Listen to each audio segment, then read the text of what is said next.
Maurício, para termos mais essa participação e falarmos aqui, é claro, de coisas boas, né? Bom dia. Bom dia, Nenê. Bom dia a todos os ouvintes da Inovadora FM. Fico feliz já com a notícia que eu recebo por parte de você e já estou sentindo nesses dias que eu estou aqui em Porto Ferreira que nós, diferentemente de várias outras cidades, vários outros municípios, né, estados, nós não estamos sofrendo ainda com a crise de abastecimento de água.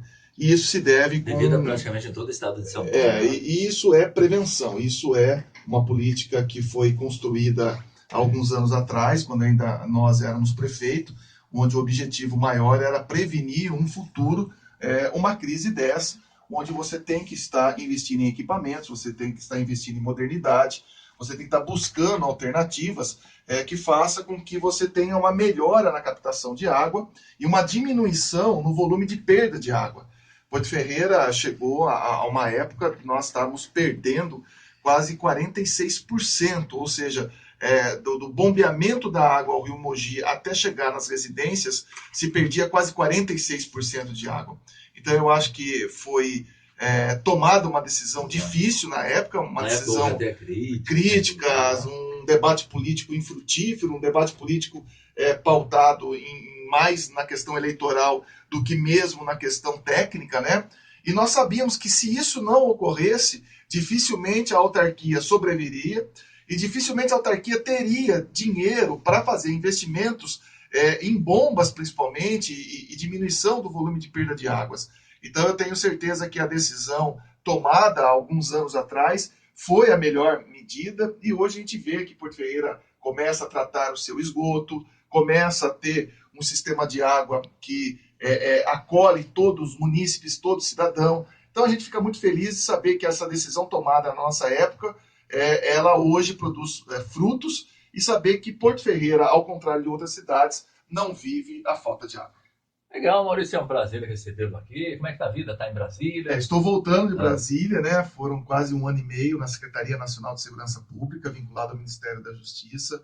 Nós lá pudemos ajudar um pouco na construção das políticas de segurança, acompanhar programas importantes como o CRAC É Possível Vencer, o Programa Brasil Mais Seguro, o Programa Brasil Integrado, ajudar na formatação das normativas do Centro de Comando e Controle Integrado de Segurança, que inclusive é uma das bandeiras da presidente Dilma para o próximo mandato na questão de segurança pública, visando a integração das polícias, integração das forças e instituições de segurança. É inconcebível você ver a Polícia Militar, a Polícia Civil, a Polícia Federal, as Forças Armadas, quer dizer, cada um agir por si, a Polícia Rodoviária Federal, quer dizer, cada um agir de uma forma e não ocorrer a integração, não ocorrer a troca de informações, não ter a inteligência policial, que é fundamental no combate à criminalidade e num combate mais qualificado às organizações criminosas.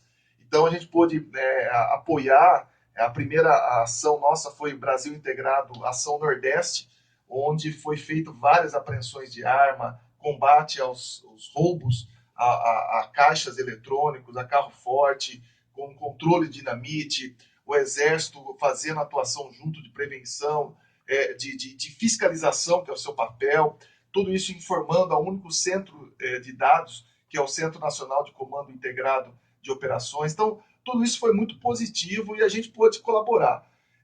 A gente sabe que muito se divulga a questão do Rio de Janeiro, até mesmo de São Paulo, mas a gente sabe que esse problema de segurança ele está em praticamente todas as partes do país. Né? Primeiro que há uma premissa constitucional e que a gente viu no debate presidencial, a questão da segurança ser colocada na disputa presidencial sem que isso passe por uma mudança no texto constitucional.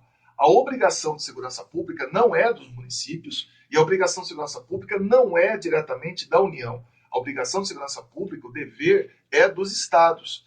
Claro que você tem que hoje ter uma visão compartilhada, o município fazer a prevenção, a União, o governo federal fazer o papel de articulação, fazer a indução da política, e é isso que a gente está tentando lá em Brasília, a construção, e no plano de governo que a gente pôde auxiliar, a gente colocou isso muito claro, que o papel do governo federal é fazer com que ocorram mudanças no texto constitucional para que você possa fazer uma ação e dividir as competências que hoje está muito mais vinculada aos governos estaduais do que à própria União. A partir do momento que você muda a Constituição e a competência passa a ser concorrente, ou seja, governo federal, governo do estado e governo municipal podem fazer política de segurança simultaneamente ou de maneira concorrente, você faz com que você tenha mecanismos de melhora nesse campo de atuação de segurança. Então esse foi um dos eixos que a gente mais debateu. Para mim foi uma experiência assim, fantástica ter ajudado no plano de governo de segurança da presidente Dilma, da candidatura da presidente Dilma. Eu ajudei, fui um dos relatores do plano.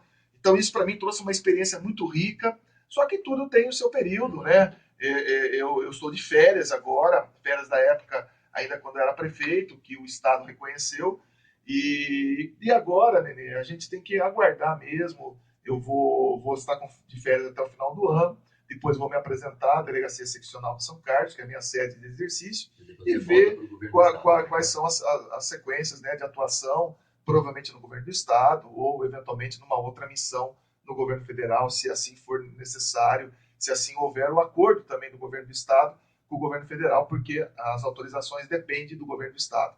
Caso contrário, eu vou estar servindo o governo do Estado, né, da melhor forma, numa delegacia, ou na Delegacia Seccional de São Carlos, ou numa outra unidade, ou em Ribeirão Preto, ou em São Paulo, enfim, aonde for determinado. Mas para mim foi uma experiência fantástica. Eu fiquei 1 ano e meio em Brasília, né?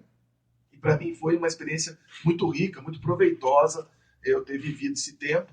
Mas a distância da família, isso é muito difícil, você morar sozinho, morar longe, afastado dos filhos, da esposa, dos amigos, da cidade, isso realmente pesa bastante. Tá certo, Maurício. Agora, nesse plano de segurança, a questão de combate às drogas, né, foi um dos eixos também? A questão, a gente entende que o fortalecimento do combate, principalmente na região de fronteira, ela é o grande desafio. Nós temos uma fronteira de mais de 16 mil quilômetros.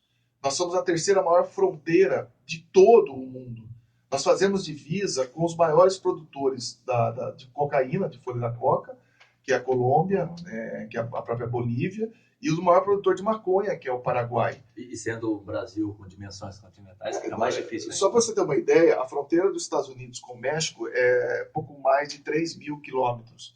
Nós estamos falando de 16 mil quilômetros. Ou seja, os Estados Unidos, com todo o seu aparato militar, o seu aparato de inteligência, das suas forças de segurança, não consegue evitar que o cartel mexicano coloque drogas e armas, tanto dos Estados Unidos para o México, quanto do México para os Estados Unidos. Nós estamos falando de 3 mil metros, 3 mil quilômetros. Agora, o Brasil com 16 mil quilômetros é muito difícil. Então, o investimento do governo federal nos últimos anos aumentou em 1.800%. Mesmo assim, é insuficiente. Então, a ideia é o fortalecimento, é criar um projeto chamado Divisa Segura, que é, após a entrada dessa droga na fronteira, você fazer com que nas divisas estaduais tenha um combate mais qualificado e, principalmente, monitorar, através dos laboratórios de lavagem criminal e através